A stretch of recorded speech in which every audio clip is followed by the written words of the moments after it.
মুখের উপর জবাব না দিলে মানুষ পেয়ে বসে। কোন কথা কোথায় বলতে হয় এটা সবার আগে শিখতে হয়। কথা বলতে জানি মানে যা খুশি বলবো, ওটাকে বাক স্বাধীনতা বলে না, ওটাকে অসভ্যতা বলে। ঘটনা আজকের। ট্রেন ধরবো বলে বসে আছি প্ল্যাটফর্মে। আমার পাশে বসেছিল একটি ছেলে, বয়স 30-31 হবে। কানে হেডফোন, একটা ফানি ভিডিও দেখছিল নিজের মোবাইলেই। কিছুক্ষণ পর মধ্যবয়স্ক এক ভদ্রলোক ছেলেটির সামনে এসে দাঁড়ালেন। ছেলেটির মনোযোগ তখন মোবাইলে। খুব স্বাভাবিক সেটা। কে কখন সামনে এসে দাঁড়াবে সেটা দেখার দায়িত্ব তো তার নয়। মিনিট খানিক দাঁড়িয়ে থাকার পর ভদ্রলোক নিজে থেকে ছেলেটিকে বললেন, কিরে আজকাল দেখেও না দেখার ভান করিস যে? ছেলেটি কান থেকে হেডফোনটা খুলে ভদ্রলোকের দিকে তাকিয়ে বললেন, আরে তুমি? বুঝতেই পারিনি। বুঝবি কি করে? চাকরি পেয়ে গেলে এমনটাই হয়। ছেলেটি একটু লজ্জা পেয়ে বলল, কি যে বলো কাকু, আমি আসলে খেয়াল করিনি। বসো না, দাঁড়িয়ে আছো কেন? ছেলেটির কথাতে বিনয়ের ভাব। ছেলেটি আমার দিকে একটু সরে আসতেই ভদ্রলোক পাশে বসলেন। বসেই বললেন, বড় লোক হয়ে যাচ্ছিস, এখন কি আর কথা বলতে চাইবি? ব্যাংকের চাকরি বলে কথা, ভালোই তো বেতন। কথাগুলো বলছেন বটে, কথাগুলোর মধ্যে একটা ব্যঙ্গ লুকিয়ে আছে, সেটা আমি বুঝতেই পারছিলাম। ছেলেটির ভদ্রতার খাতিরে কথাগুলো মেনেই নিচ্ছিল দেখলাম।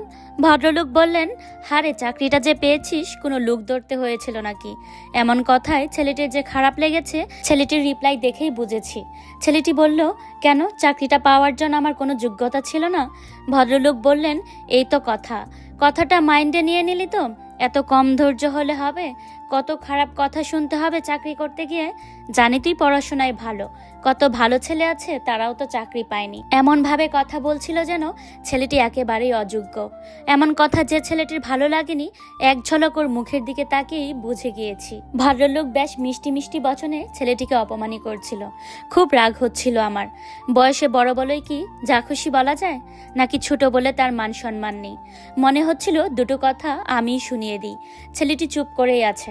ভদ্রলোক এরপর শুরু করলেন অন্য প্রসঙ্গ। বললেন, তোর এজ কত হবে এখন? 30-এর কম না 30-এর বেশি? 30-এর বেশি। তা কেন? বিয়ে করার তো বয়স পেরিয়ে গেল। কবে বিয়ে করবি? বিয়ে হয়ে গেলে তোর ছেলে মেয়ে এতদিন স্কুলে পড়তো। কতক্ষণ আর অপমান সহ্য করা যায়? চাণক্যর একটা কথা আছে, প্রশংসা তুমি যত ইচ্ছে করো, কিন্তু অপমান ভেবে চিন্তে করো। কারণ অপমান হলো সেই ঋণ যা সুযোগ পেলে সবাই সুদসহ ফেরত দেয়। এতক্ষণ ধরে ভদ্রলোকের কথা সহ্য করতে করতে সহ্যের সীমা ছাড়িয়ে গেল। সেটাই তো হওয়া খুব স্বাভাবিক, তাই না? অপমান সহ্য করার মধ্যে কোনো গৌরব নেই। ছেলেটি মেজাজের সুর নরম করে ভদ্রলোককে বললেন, কেন কাকু, আমি বিয়ে করিনি বলে তোমার চিন্তা হচ্ছে? আরে ধুর, বয়স তো হচ্ছে নাকি? তাছাড়া ভালো চাকরি করিস, ভালো টাকা বেতন পাস, তোর বিয়েতে খেতে হবে না? আমারও তো খেতে ইচ্ছে করছে, তবে বিয়ে তো নয়, শ্রাদ্ধে। কবে খাবো কাকু? এই তুই কি আমার সাথে মজা করছিস? না কাকু, তোমার সাথে মজা করতে পারি? তুমি কি আমার সাথে এতক্ষণ মজা করলে? কি যে বলো তুমি, তোমার সাথে মজা করা মানে পাপ বাড়বে। তোকে বলতে যাওয়াটাই ভুল হয়েছে আমার। ভালো চাকরি করছিস, ভালো বেতন পাচ্ছিস বলেই বললাম। ছেলেটি আবার সিরিয়াস হয়ে বলল, ভালো চাকরি করি, ভালো বেতন পাই, তাতে তোমার কি? শুন, তুই পাড়ার ছেলে, তোর কি খারাপ চাইবো? ছেলেটি এবার হেসে বলল। হাসতে হাসতেই বলল, ভাবছিলাম আর কথা বাড়াবো না, চুপ করে থাকবো। কিছু মনে করো না কাকু। তো এতই যখন আমার ভালো চাইছো, এতদিন কোথায় ছিলে? যখন টাকার অভাবে ভালো জায়গায় পড়তে পেলাম না, টাকার অভাবে ভালো স্যারের কাছে টিউশন নিতে পারলাম না, পুজোতে যখন নতুন জামা প্যান্ট কিনতে পারতাম না, তখন কোথায় ছিলে তুমি? কোনোদিনও একটা খোঁজ নিয়েছিলে? লকডাউনে যখন বাবার কাজ ছিল না, তখন উকি মেরে দেখেছিলে?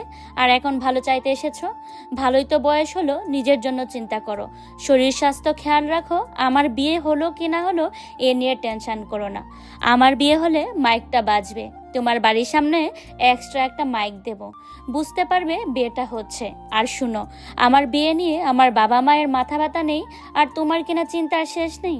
পরের দিন এসব কথা জিজ্ঞেস করতে এসো না। অনেকক্ষণ ধরে মাথা খাচ্ছ, নিজের সম্মান রাখতে শেখো।